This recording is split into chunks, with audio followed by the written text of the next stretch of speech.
नमस्कार, मैं रोशन कुमार। जैसा कि हम सब जानते हैं, कोरोना ने भारत को फिर से बुरी तरह से प्रभावित किया। इसका सेकेंड वेव जो है वो बहुत ज़्यादा ही खतरनाक माना जा रहा है, जिसका ये परिणाम हुआ है कि पूरी तरह से अपने भारत की लगभग सारे सिस्टम बंद पड़ चुकी है, जिसमें एक अपना एजुकेशनल सिस्टम भी है। जैसे कि कॉलेज, कोचिंग, स्कूल, ये पूरी तरह से बंद हो चुके हैं। इसी बात को ध्यान में रखते हुए हमने फैसला लिया है कि यूट्यूब पे कुछ वीडियो जाएंगे आपके, खासकर 12th वालों के लिए, जिससे कि आपके सिलेबस समय पे पूरा हो। और दूसरी बात, पढ़ाई आप लोग करते रहें, क्योंकि एग्ज़ाम होगा और एग्ज़ाम में आप पढ़ के ही अच्छे नंबर ला सकते हैं। तो कहीं भी जहाँ भी आपको लगता है कि ऑनलाइन एक अच्छा अच्छे सोर्स हैं, अच्छे टीचर्स हैं, अच्छे कंटेंट हैं जिनके, कहीं भी आप पढ़ सकते हैं, लेकिन अपनी पढ़ाई को कंटिन्यू करें। जैसा कि हम लोग पिछले साल पढ़े थे सॉलिड स्टेट, पिछले साल भी लॉकडाउन लगा था, तो उसको देखते हुए हमने कुछ वीडियोज बनाए थे। इस बार हम सोच रहे हैं कि उसी वीडियो को हम लोग आगे बढ़ाएंगे। कुछ वीडियो 6 या 7 लेक्चर मेरे ख्याल से होंगे इस पे सॉलिड स्टेट के, उसी को हम लोग आगे कंटिन्यू करेंगे। तो आज हम लोग जो पढ़ेंगे वो पढ़ेंगे क्लोज पैकिंग।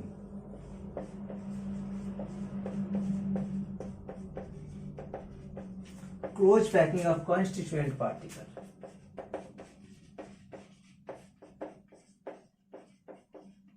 इसका मतलब समझेंगे आपको। कहता है कि अवयवी कणों का, देखिए, कंस्टिट्यूएंट का मतलब होता है अवयवी, पार्टिकल्स का मतलब कण, और क्लोज पैकिंग का मतलब होता है निविड़ संकुलन। अवयवी कणों का निविड़ संकुलन। हिंदी भाषी वाले लोग थोड़ा सा ध्यान देंगे, हिंदी भाषी वाले लोग सुन के कोशिश करेंगे लिख लेने के लिए। तो कहता है कि close packing of constituent particle, अवयवी कणों का निविड़ संकुलन। इसका मतलब इन बात को समझने से पहले 2 बातें करेंगे हम लोग।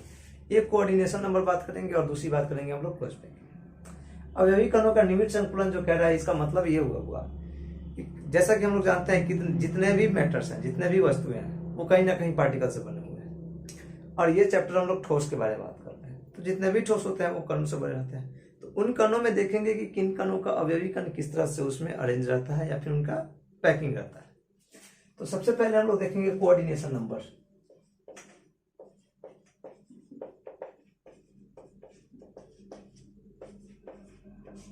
इस कोऑर्डिनेशन नंबर का हिंदी होता है वो समन्वय संख्या या सहसंयोजन संख्या। इसका पहले मतलब देखें।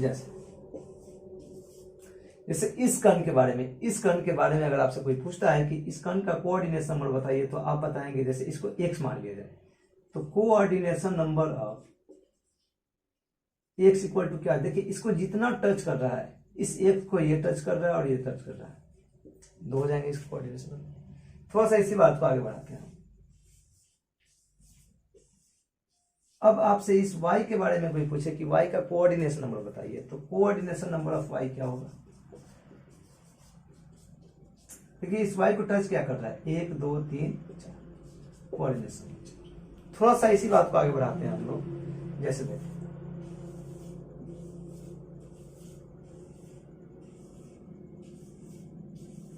इसको z नाम दे दिया जाए। जब आपसे वो पूछे कि z का कोऑर्डिनेशन नंबर बताइए, तो z का कोऑर्डिनेशन नंबर क्या होगा, देखिए 1 2 3 4, या फिर ये भी होगा क्या, 5 6 7 8 9, 1 2 3 4 5 6 7 8 9, ये सब भी होंगे क्या, नहीं। देखिए इस z को जितने टच कर रहे हैं, क्योंकि हमको कोऑर्डिनेशन नंबर चाहिए z का, तो जितने z को टच कर रहे होंगे वही उनकी कोऑर्डिनेशन नंबर होगी। तो इस z को ये टच कर रहा है, ये टच कर रहा है, ये टच कर रहा है, ये कर रहा है, 4 कण टच कर रहे हैं, 4 एटम टच कर रहे हैं। तो जब कोऑर्डिनेशन नंबर ऑफ z के बारे में हम लोग बात करेंगे, तो कोऑर्डिनेशन नंबर ऑफ z क्या हो जाएगा, 4 हो जाएगा। मतलब सिंपल सा बात समझ गए आप लोग। कोऑर्डिनेशन नंबर का मतलब होता है कि आप जिस कण के बारे में, जिस पार्टिकल के बारे में बात कर रहे हैं, उस पार्टिकल को कितने पार्टिकल टच कर रहे हैं, वही उस पार्टिकल का कोऑर्डिनेशन नंबर होगा।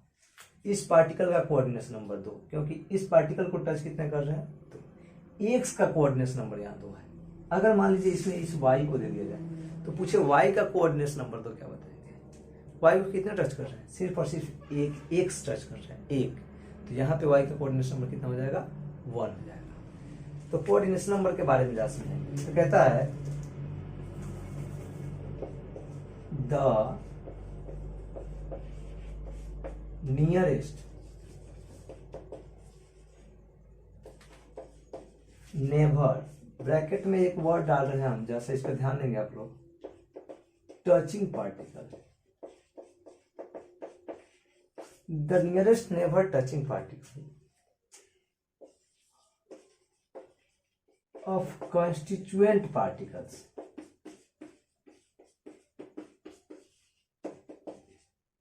is called its coordination. इसका मतलब हुआ कि नंबर कहता है कि the number of nearest neighbour, the number of nearest neighbour, the number of nearest neighbour मतलब वैसे नियरेस्ट नेबर पार्टिकल, वैसे टचिंग पार्टिकल जो किसी अवयवी कण को क्या कर रही हो, टच कर रही हो, वही उनकी क्या कहलाएंगी, समन्वय संख्या या फिर कोऑर्डिनेशन नंबर। आगे हम लोग बात करेंगे क्लोज पैकिंग।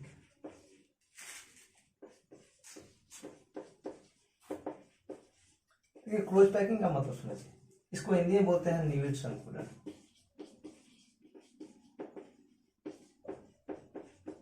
एनसीईआरटी लिखता है निविड़ संकुलन क्लोज पैकिंग को। क्लोज पैकिंग का मतलब क्या है, जैसे आपको, आप जिस रूम में बैठ के वीडियो देख रहे हैं और आपको कोई गोलाकार चीज दे दिया, जैसे मान लीजिए गेंद ही दे दिया जाए और बोला जाए कि इस गेंद से आप उस रूम को भरिए,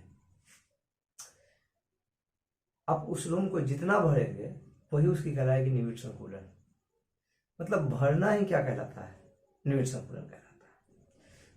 तो इसका हम लोग तरह से डेफिनेशन लेते हैं, फिर इसके बाद आगे बात करेंगे इसका। लेकिन निविड़ संकुलन के बारे में कहता है,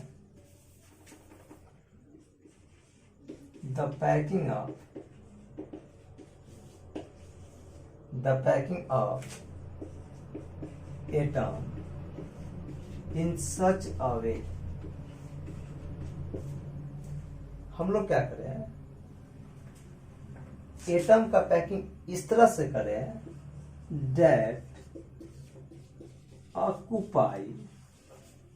that occupied the maximum space in crystal, उसी को हम लोग क्या कहेंगे जी, कॉल्ड क्लोज पैकिंग। मतलब इसका समझिए, कहता था पैकिंग ऑफ एटम, एक एटम का या फिर एटमों का पैकिंग इस तरह से किया जाए कि वो किसी क्रिस्टल को, किसी ठोस को, किसी वस्तु को उनके मैक्सिमम स्थान को क्या करे, कवर करे, वही कहलाता है उसकी निविड़ संकुलन। इस बात को नोट कीजिए आप लोग, फिर हम बढ़ेंगे क्लोज पैकिंग में।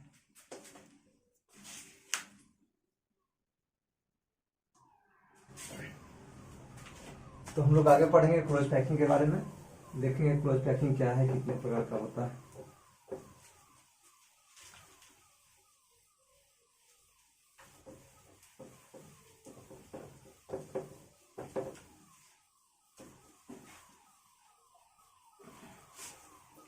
चलिए समझते हैं हम लोग क्लोज पैकिंग।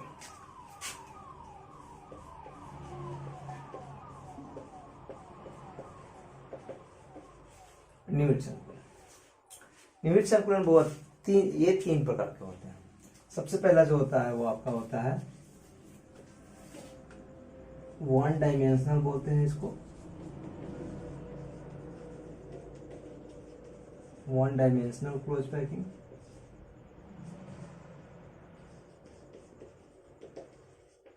दूसरा जो होता है वो आपका होता है two dimensional,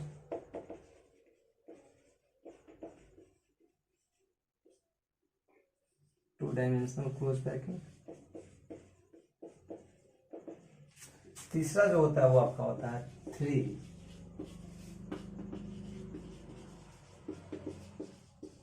dimensional close packing. तीन, एक होता है वन डायमेंशनल, टू डायमेंशनल, फिर ये इनका मतलब समझे हम लोग। देखिए किसी भी चीज का पैकिंग हम लोग कितने तरह से कर सकते हैं, वही कह रहा है कि क्लोज पैकिंग का टाइप्स ये तीन प्रकार के होते हैं। It is of three types. जब आपसे पूछे क्लोज पैकिंग कितने प्रकार के होते हैं तो आप लोग साफ साफ कहेंगे कि ये तीन प्रकार के होते हैं। ये तीन प्रकार, देखो एक है वन डी। वन डी का मतलब ये एक सरल रेखा पे होगी, एक लेयर ही होंगे इनके एटम। अब एक लेयर में जैसे मान लीजिए जब इससे पूछे कि आप बताइए इस एटम का कोऑर्डिनेशन नंबर, तो क्या बताएंगे आप लोग?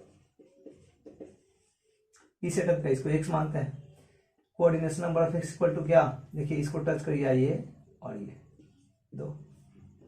अगर वही हम आपसे बोलते हैं कि कोऑर्डिनेशन नंबर बताइए किसका?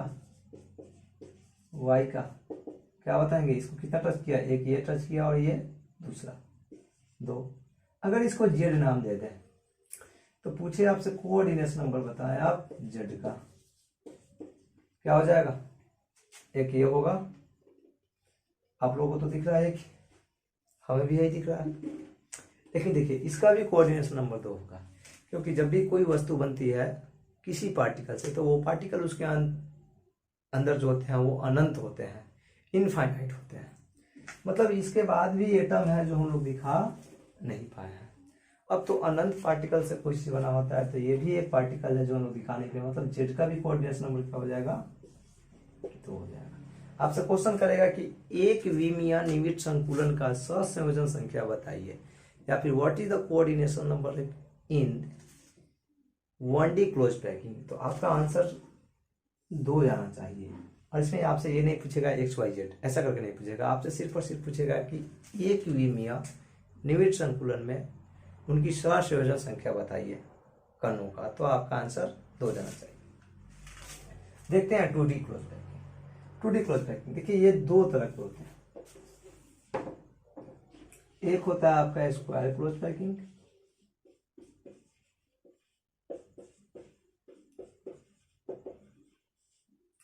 दूसरा जो होता है वो आपका होता है हेक्सागोनल क्लोज पैकिंग।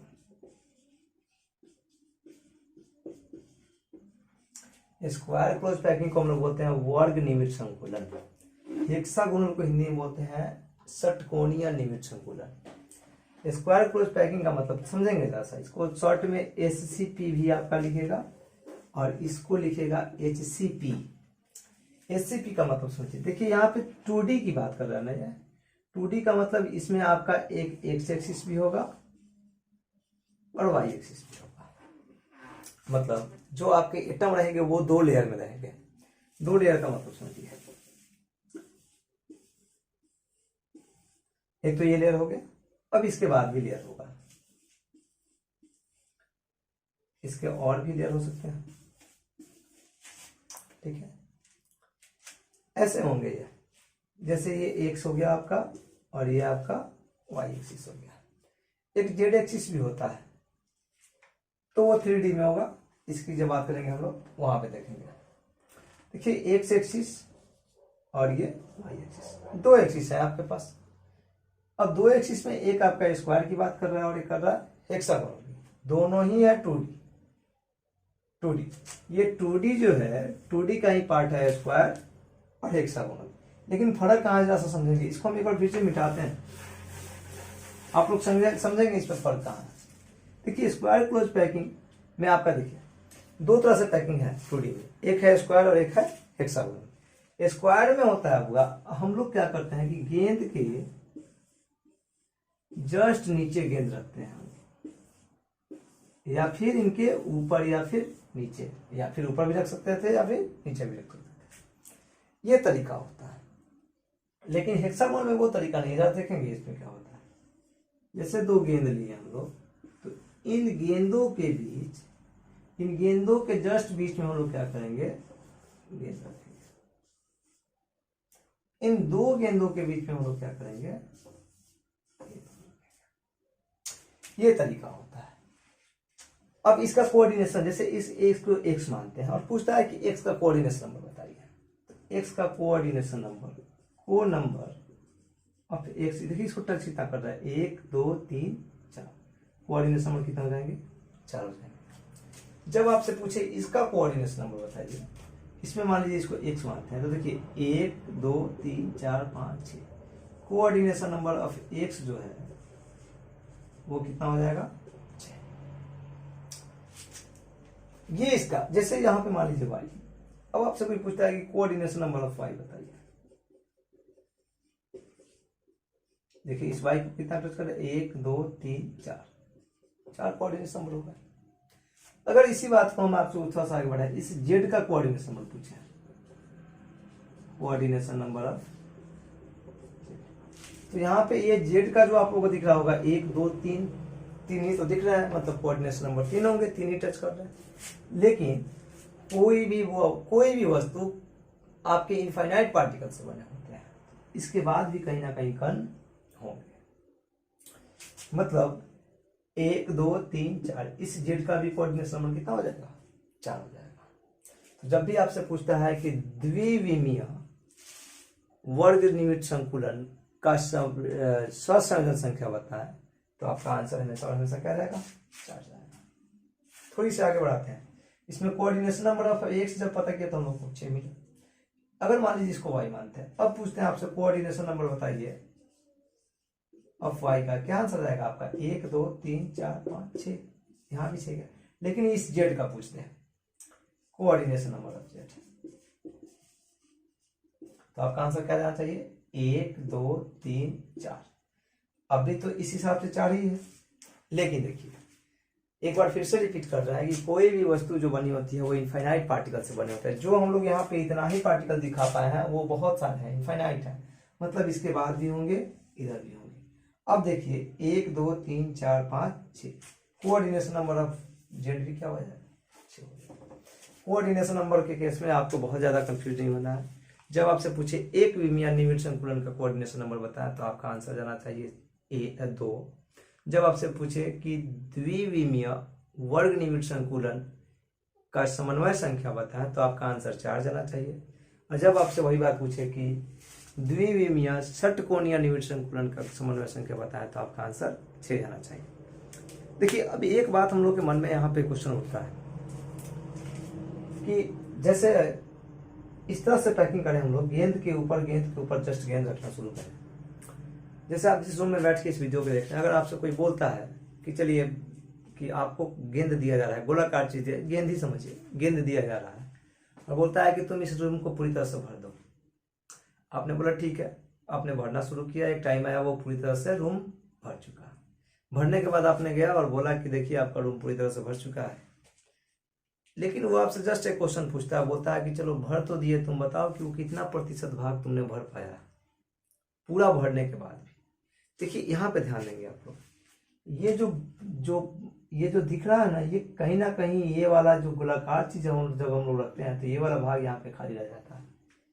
मतलब हमने जिस गेंद के द्वारा इस रूम को भरा है वो रूम पूरी तरह से भर नहीं पाया है, कहीं ना कहीं उसमें कुछ ना कुछ गैप है। तो वही आपसे पूछता है कि चलिए बताइए कितना प्रतिशत भाग भर पाया है और कितना प्रतिशत भाग खाली रह पाया है। इसका हम लोग एग्जैक्ट एफिशिएंसी निकालेंगे, दक्षता निकालेंगे कि भाई कितना प्रतिशत भाग भर पा रहा है और कितना प्रतिशत भाग खाली रह रहा है। अब जस्ट थोड़ा सा इस हेक्सागोनल के बारे में भी अगर आपसे कोई कहता है कि आप गेंद को ले जाइए और गेंद के जस्ट ऊपर 2 गेंदों के ऊपर, देखिए इसमें अरेंजमेंट देखिए, ये जैसे आपने क्या किया, ये 2 गेंद है ना, तो इस 2 गेंद के जस्ट बीच में एक गेंद लगा है, ये 2 गेंद है तो इस गेंद के जस्ट बीच में। इसमें ऐसा कंडीशन नहीं है, इसमें गेंद के ऊपर गेंद के ऊपर गेंद के नीचे, इस तरह से कंडीशन है। मतलब 2 गेंदों के बीच में कोई नहीं है। यहाँ पे देखिए 2 गेंदों के बीच में 2 गेंदों के बीच में 2 गेंदों के बीच में गेंद है। इस तरह से जब हम लोग अरेंज किए हैं तो हम लोग को पता चला कि एक जैसे इस पार्टिकुलर को, इस एक्स को उठाइए तो इसको कितने लोग कवर कर पा रहे हैं? 6 लोग। इस वाई को कितने लोग कवर किए हैं? 4 लोग। मतलब एक कोई व्यक्ति है जिसके 4 बॉडीगार्ड्स हैं और कोई दूसरा व्यक्ति है जिसके 6 बॉडीगार्ड्स हैं। बताइए स्टेबल कौन होगा? 6 वाला स्टेबल होगा। तो वही हम लोग यहाँ पे बात करने वाले हैं कि स्टेबिलिटी के मामले में जो होगी वो कहीं ना कहीं ये ज्यादा होगी। कल वाले वीडियो में हम लोग इसकी पैकिंग एफिशिएंसी निकालेंगे, मतलब इसका एग्जैक्ट डेटा हम लोग निकालेंगे, कितना प्रतिशत भाग भर पाया है और कितना प्रतिशत भाग खाली है। इसकी भी बात करेंगे हम लोग, इसमें भी देखेंगे नेक्स्ट वीडियो में कि कितना प्रतिशत भाग भर पाया और कितना प्रतिशत भाग खाली रहा। आज भर के लिए इतना ही। आप लोग घर पे रहें, मेरा ये एक रिक्वेस्ट है आप सभी से, घर पे रहें, सेफ रहें और पढ़ाई जहाँ तक है आप लोग कोशिश करें ऑनलाइन पढ़ने का। बहुत अच्छे टीचर्स हैं यूट्यूब पे और हमारी भी प्रयास है कि हम लोग भी अच्छा कंटेंट दें आप लोगों के लिए। आप लोग पढ़ाई करते रहें, तब तक के लिए बाय।